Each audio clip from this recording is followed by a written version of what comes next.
First time అనుకుంటా జగన్మోహన్ రెడ్డికి నిరసన సెగ తగలడం, అది కూడా దళిత సంఘాల నుంచి. అవును. అసలు జగన్మోహన్ రెడ్డి వెళ్ళడానికి ముందు నుంచి అక్కడ ప్రదర్శనలు మొదలైనాయి, go back go back go back అని. తర్వాత నల్ల బెలూన్లు నల్ల జెండాలతో నిరసన జరిగింది. ఆ తర్వాత కొంతమంది లీడర్లు జగన్ వెనకాల, జగన్ వెళ్ళాక జగన్ దగ్గరికి వెళ్ళడం కోసం వెళ్తే వాళ్ళని వెళ్ళనివ్వలా, వాళ్ళు వెనక్కి వెళ్ళిపోయారు వెళ్ళలేక. సో ఈ రకమైన ఇది ఎందుకు వచ్చింది అనుకోవచ్చు? అంటే ఎంతో కొంత రీజనబుల్నెస్ ఉంటే పీపుల్ యాక్సెప్ట్ చేస్తారు, కానీ అస్సలు రీజనబుల్నెస్ లేకుండా ప్రజల్ని భయభ్రాంతులకి గురి చేస్తున్న ఈ గ్యాంగ్ని, అరాచక శక్తుల్ని, ఇప్పుడు సపోజ్ ఎలా అంటే ఇప్పుడు పెహల్గామ్ నిందితులు ఉన్నారు కదా సార్. అవును. పెహల్గామ్ నిందితులు సపోజ్ దొరికారు అనుకోండి, దొరికితే వాళ్ళని మన వాళ్ళు కొట్టారనుకోండి సైనికులు, సరే దొరికితే కాల్ చేయొచ్చు వేరే విషయం, కొట్టారనుకోండి, మరి జగన్మోహన్ రెడ్డి గారు అక్కడికి వెళ్ళి వాళ్ళ భార్యలతో ఓలమ్మ ఓలప్ప అని కౌరులు చెప్తారా?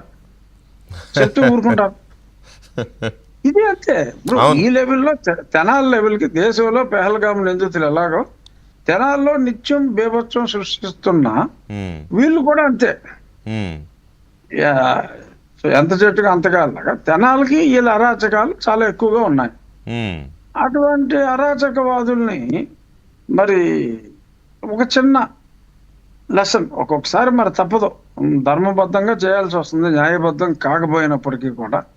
మరి ధర్మబద్ధంగా కొన్ని చేసినప్పుడు చూసి చూడనట్టు ఊరుకోవాలి.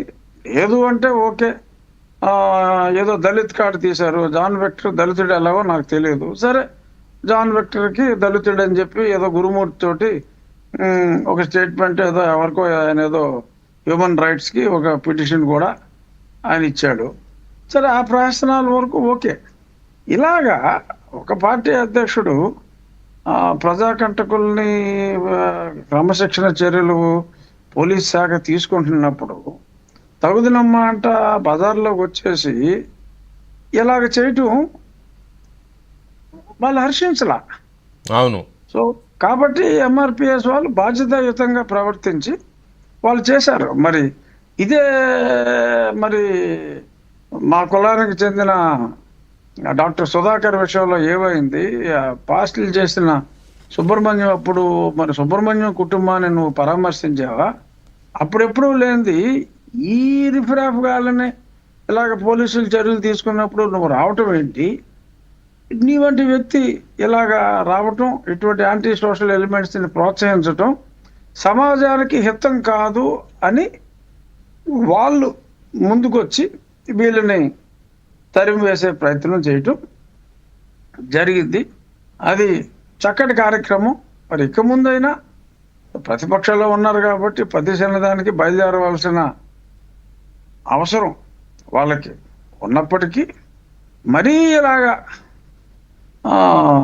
మరీ ఇలా స్క్రూ లూజ్ పనులు చేయటం సరే మా పార్టీకి బాగానే ఉంటుంది డెఫినెట్గా, బట్ వాళ్ళ పార్టీలో ఇంకా చాలా కొంతమంది సభ్యులు ఉన్నారు, చాలామంది పార్టీ మారిపోయినా మరి వాళ్ళకి మన పరిస్థితి ఏంట్రా అనే పరిస్థితి రావచ్చు.